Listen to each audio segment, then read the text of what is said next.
Hey everyone, this is going to be a bit of a controversial video, but I ask you to sit back and consider your personal safety regarding the issues I'm about to discuss. Loose articles have been a major problem for amusement parks for a long time, whether it be guests getting struck by phones, losing their keys and wallets, and even incidents where people have jumped fences to restricted areas to retrieve their lost items while rides are still in operation.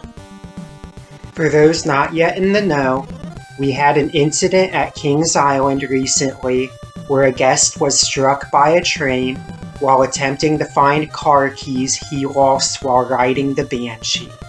He jumped the fence despite the numerous warning signs and may lose his life as a result.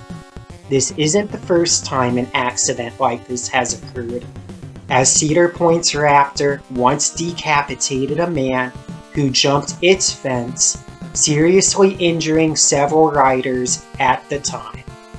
My condolences go out to anyone injured at an amusement park, even those who make these horrific decisions. This is why I feel that parks like Cedar Point and Kings Island have the responsibility to enforce common sense restrictions regarding loose articles on major roller coasters.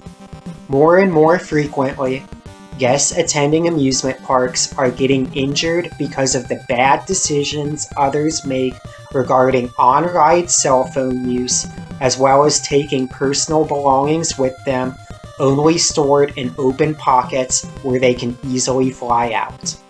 It is high time for these parks to implement stricter guidelines to guests to prevent any further injuries or deaths to their patrons.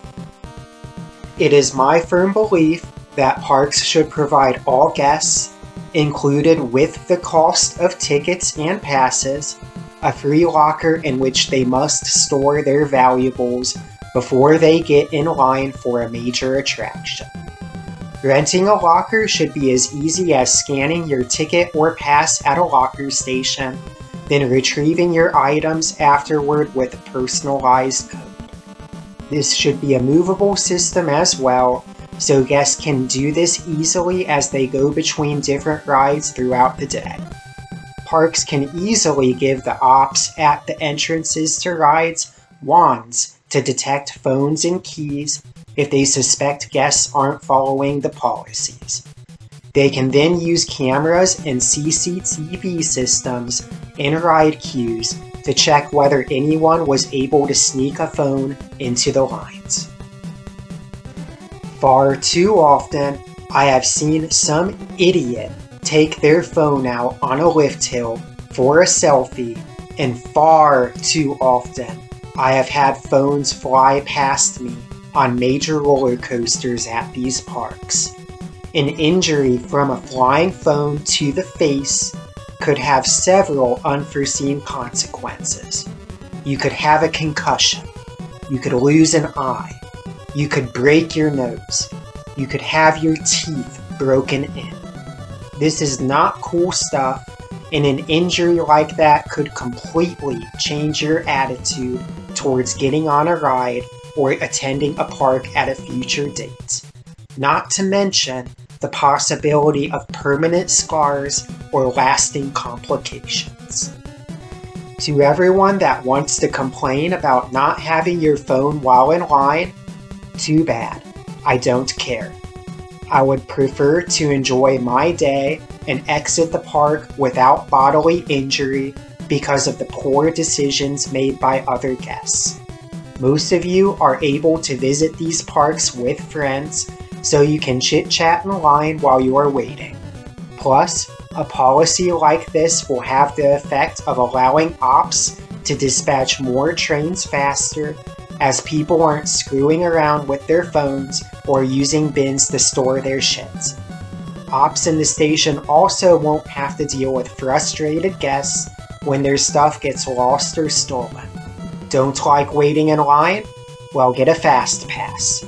It's that simple. It's not like phones will be banned throughout the park. You can text and post to social media in between your rides. Finally, because I know it's going to be mentioned since I made an entire video on it, I do not want the system that Steel Vengeance uses.